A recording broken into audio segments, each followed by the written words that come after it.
Hey everybody, Merry Christmas. I'm glad that you guys are joining in on life groups this week. It's a crazy time of year, right? Christmas is coming up, schedules are moving left and right, and you're trying to figure out, man, how can we meet with everybody? And every year at Christmas, it's always, man, where do I spend my time? How much time do I spend with my family versus how much time do I spend with my friends? Versus mom's side of the family versus dad's side of the family. We're trying to get all of our Christmas shopping done, and it's like, we don't know what to do.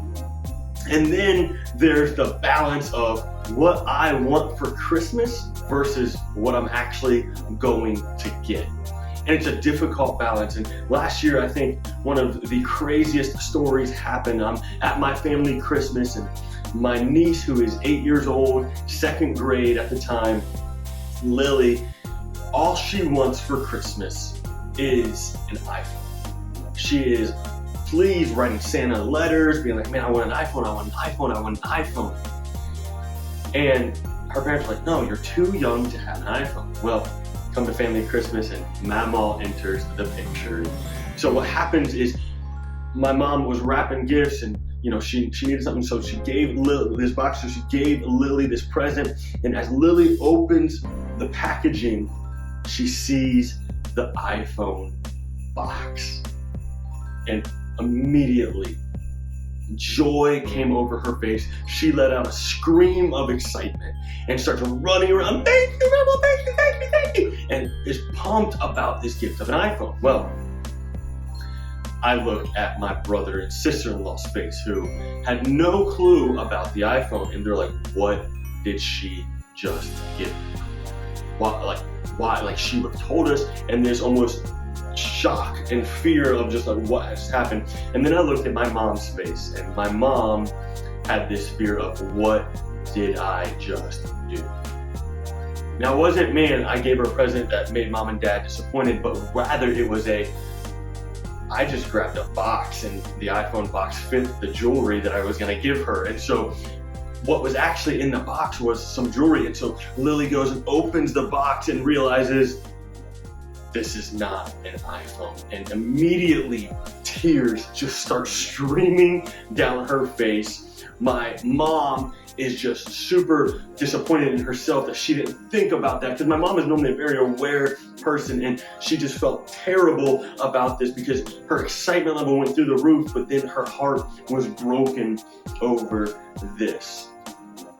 And there are times that we think we know what we want, but in all actuality, our parents or the gift giver knows what we need better. Or in Lily's case, what we don't need yet, because I'm in the camp that no 8-year-old in second grade needs an iPhone.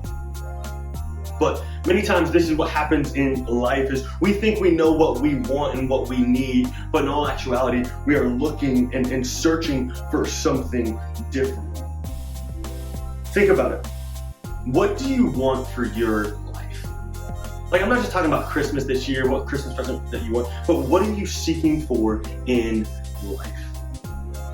Fame, financial security, family, power, like what is it that you are searching for? But what do those things actually boil down to? Think about fame. Is fame really just about fame? No, it's more about popularity and acceptance and love. And so when you boil fame down, fame is about popularity, and popularity is about acceptance, and acceptance is really about love. See, if we're searching for fame, we really care about being accepted and loved by people. Well, financial security and money, and man, that's what I really want, and that's what I really desire. If I can have that, but it's not about the money or financial security. Rather, it's about freedom. It's about having freedom to do things. It's about living a life that is fulfilled. Well, maybe I want power. Well, is power really about power? Power is about control.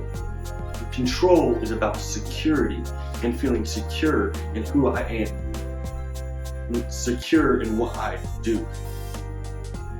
But when we think about it, what does Jesus have to offer us? What is Jesus offering to us? Well, I said, man, acceptance and love, and Jesus offers that acceptance and love. See, in John 6:35 through 37, it says this: Then Jesus declared, I am the bread of life. Whoever comes to me will never go hungry, and whoever believes in me will never be thirsty. But as I told you, you have seen me and still do not believe.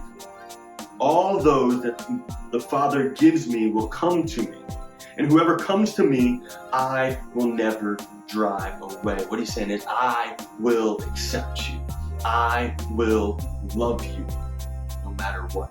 See, it's not packaged as fame, but it's truly what you are seeking. But what about fulfillment? In John 10:10, it says, the thief comes to steal, kill, and destroy, but I have come to give you life so that you can have life and have it to the full. See, Jesus isn't offering money and financial security necessarily, but he's offering a life that you can live to the fullest. Because he knows how to live life to the full. Well, I want security. Well, in John 14:27, it says, peace I leave with you, my peace I give to you. Not as the world gives you, do I give it to you. Let not your heart be troubled, neither let them be afraid. What he's saying is, don't be afraid. No, your security is in Jesus. Don't worry about all of this. I will give you security. I will give you peace.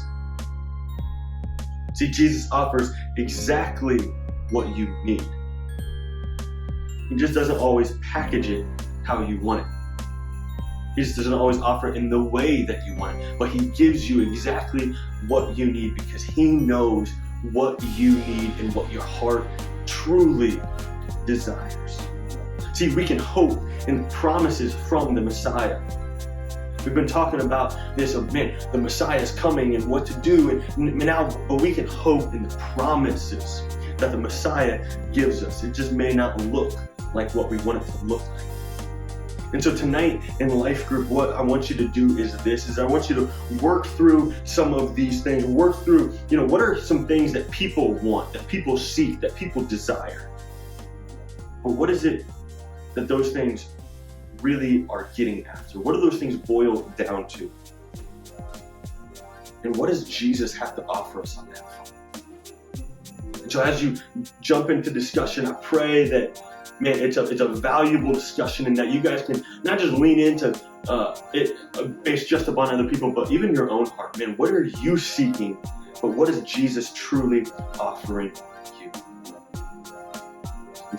We're glad that you guys are joining in tonight. Lean into this discussion, and we know and we're confident that God's going to reveal some things tonight.